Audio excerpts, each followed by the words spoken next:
ডাইনিংয়ে পা রেখেই নাকটা কুচিয়ে গেল কাকলির। আজও কিছু পুড়ছে রান্নাঘরে। ছুটে গিয়ে গ্যাসটা অফ করে। ততক্ষণে বাটির সব জল শুকিয়ে ডিম দুটো তলা ধরে গেছে। বহুবার অনন্যাকে বলেছে, আমাকে বলো, আমি না হয় কিছু রেঁধে দেব। ওর তর্স হয় না, নাকি অবজ্ঞা করে, বোঝে না কাকলি। তা নিজেই যখন করবে, তো সেই সময়টুকু না হয় রান্নাঘরে থাকো। খাবার গ্যাসে বসিয়ে দোতলায় নিজের ঘরে গিয়ে বসে থাকা, এই আবার কি স্বভাব?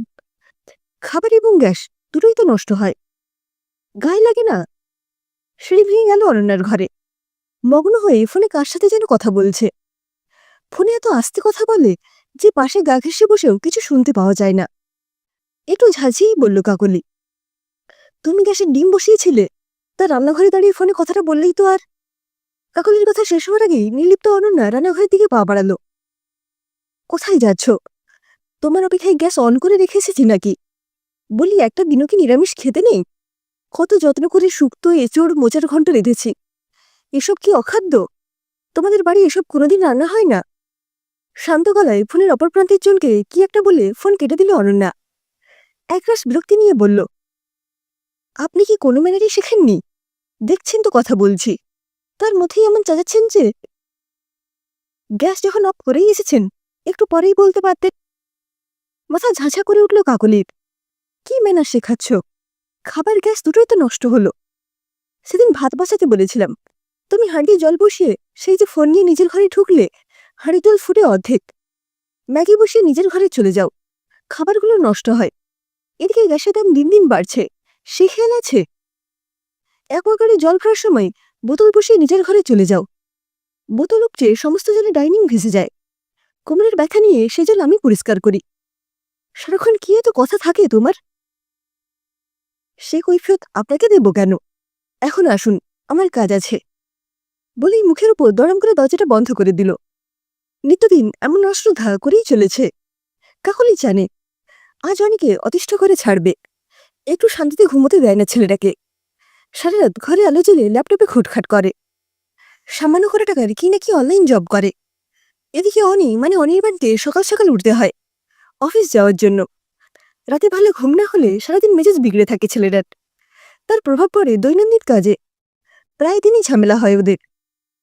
এইসব অনলাইন কাজটা ছেড়ে দাও অনু। সামান্য করে টাকার জন্য দিনের পর দিন রাত জেগে শরীর নষ্ট করার কোনো দরকার নেই।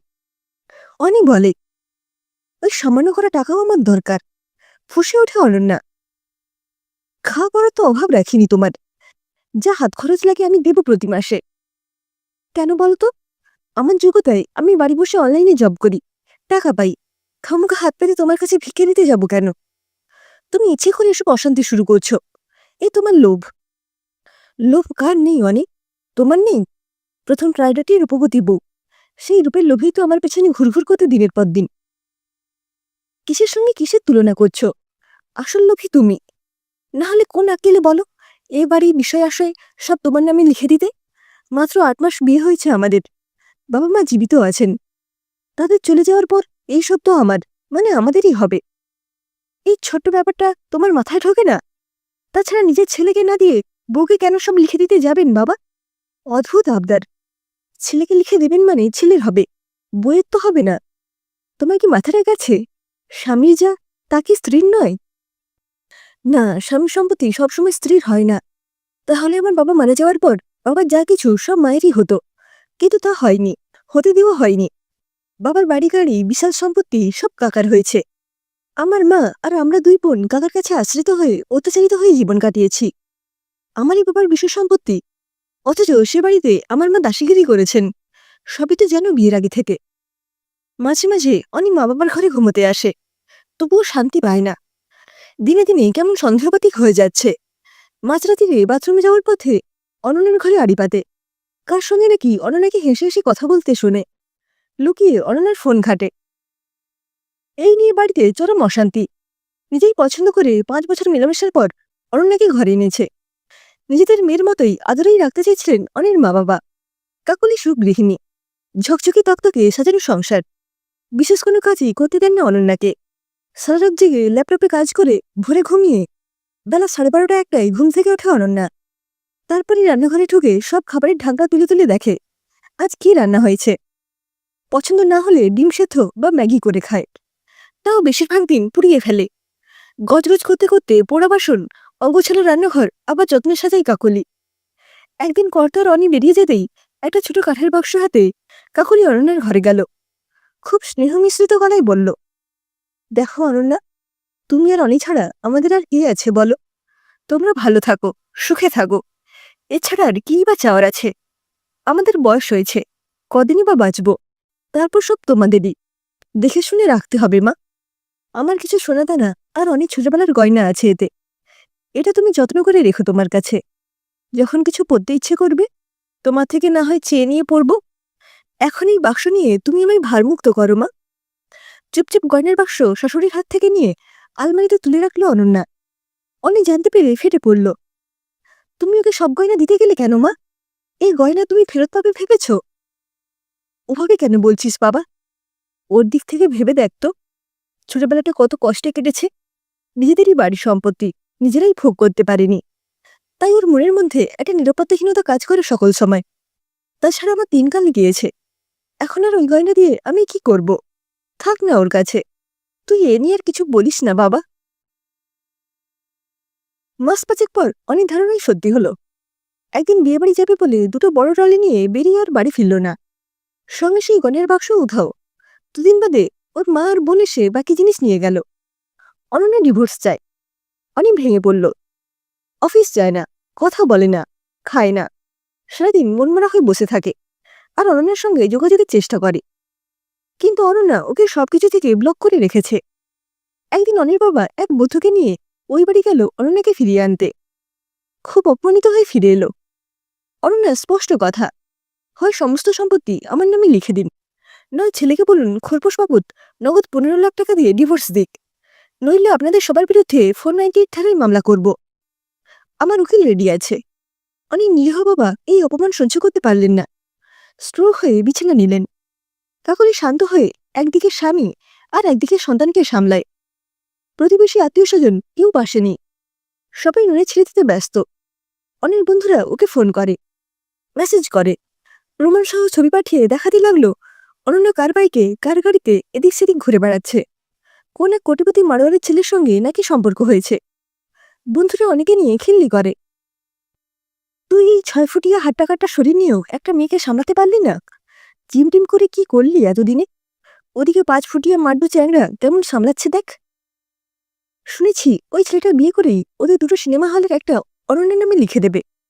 অথবা আজ ওরা দুজন দার্জিলিং গেল প্রিয় হানিমুন করতে। অনি আর নিতে পারে না, সারাদিন ফোন সুইচ অফ করে রাখে। কাকলি ছেলের মাথায় হাত রাখে। অনি ভেঙে পড়ে, ও কেন এমন করল মা? আমি যে ওকে ছাড়া কিছুতেই। খানিক থেমে আবার বলে, জানো মা, অফিসে পাড়ায় রাস্তাঘাটে সবার চোখ শুধু আমার দিকে, কেউ কিচ্ছু বলে না, শুধু আমাকে দেখে আর নিজেদের মধ্যে কি যেন বলা বলি করে। আমার খুব অস্বস্তি হয়, বাড়ি থেকে আর বেরোতেই ইচ্ছে করে না মা। তা বললে হয় বাবা? মানুষ দুদিন দেখবে, আলোচনা করবে, তারপর আবার অন্য কোনো টপিক নিয়ে মেতে যাবে। এটাই মানুষের ধর্ম আনি। প্রত্যেকেই নিজেদের সমস্যায় জর্জরিত, কদিন আর অন্যকে নিয়ে ভাববে, দুদিন বাদে সব ঠিক হয়ে যাবে দেখিস। তুই আর ওসব নিয়ে কষ্ট পাস না বাবা। অনি তবু মনে মনে কষ্ট পায়। অন্যকে ঘিরেই যত স্বপ্ন ছিল, একসাথে দুজনে ভালোবাসার পৃথিবী গড়তে চেয়েছিল, অথচ ভিতরেই মিথ্যের ওপর দাঁড়িয়েছিল এতদিন। অনির ভেতরটা কুড়ে কুড়ে খায় মা বাবার জন্য। ওদের জন্য তারা প্রতিনিয়ত আত্মীয় স্বজন প্রতিবেশীদের দ্বারা বাক্যবাণে জর্জরিত হচ্ছেন। সবাই ছেলের বাড়ির দোষ দেখছে, মেয়ের কোনো দোষই আলোচিত হচ্ছে না। বাবা আজ প্যারালাইজড হয়ে বিছানায় শয্যাশায়ী, সেই জন্য কি অনি দায়ী নয়? আচ্ছা, সমস্ত সম্পত্তি অনন্যের নামে লিখে দিলেও কি অনন্যাকে আগের মতো ভালোবাসতে পারবে অনি? অথবা দাবির মতো এককালীন 15 লাখ টাকা সহ ডিভোর্স? অত টাকাই বা কোথায় পাবে? দুদিন অনেক ভেবেচিন্তে অবশেষে একটা চিরস্থায়ী সমাধানের পথ খুঁজে পেল অনি। সব সেরে রাতে নিজের ঘরে এসে দরজা বন্ধ করল। বাইরে তখন ঝমঝমিয়ে বৃষ্টি। আলমারি খুলে অনন্যার একটা বহু ব্যবহৃত চুড়িদারের ওড়না খুঁজে পেল। এটা ব্যবহার করেই আজ সে চিরকালের মতো সমস্যার সমাধান করবে। ফ্যান অফ করে ওড়নাটা নিয়ে নিচে এসে দাঁড়ালো। ড্রেসিং টেবিলের বড় আয়নাতে অনেক প্রতিবিম্ব। এই কয়েক মাসে চেহারা খারাপ হয়ে গেছে, অথচ ভিড়ের মধ্যেও চোখে পড়ার মতো চেহারা ছিল অনির। কত মেয়ে যে পাগল ছিল জিম করা ফিগারের জন্য। অথচ সে ব্যালকনিতে খোলা জানালার পাশেই খাঁচায় পোষাটিয়া ঘুমোচ্ছে। ফ্যানের সাথে ওনাটা ঝুলিয়ে একটা গিট দিল। এবার জ্বালাটা বন্ধ করতে হবে। হঠাৎ ঘরের দিকে মুখ করে টিয়াটা তারস্বরে চেঁচাতে শুরু করলো। কি মুশকিল, এমন চেঁচালে মা বাবার ঘুম ভেঙে যাবে যে। ওই ছোট পাখিটা কি বুঝতে পেরেছে কি ঘটতে চলেছে? নইলে হঠাৎ চেঁচাতে শুরু করলো কেন? পাখিটা অনেকে খুব ভালোবাসে, কতবার খাঁচা দরজা খুলে দিয়েছে, পালায়নি। অনির হাতে ঘাড়ে মাথায় এসে নিশ্চিন্তে বসে থেকেছে। শুধু কি পাখিটাই? আর মা বাবা? তাদের তো অনি ছাড়া আর কেউ নেই। বাবা বিছানায় শয্যাশায়ী, মাকে সব সামলাতে পারবে? বাইরে কোথায় খুব জোরে বাজ বলল। চমকে উঠল অনি। কিছুক্ষণ কান মাথা দুহাতে চেপে বসে থাকল। সারা শরীরে গলগলে ঘাম। কি মনে হতে ড্রয়ার থেকে বন্ধ মোবাইলটা বের করে অন করল। প্রথমেই নিজের ফেসবুক অ্যাকাউন্টটা ডিলিট করল, তারপর বন্ধু উপাধিধারীগুলোর নম্বর একে একে ব্লক করল। বেশ হালকা লাগছে এবার।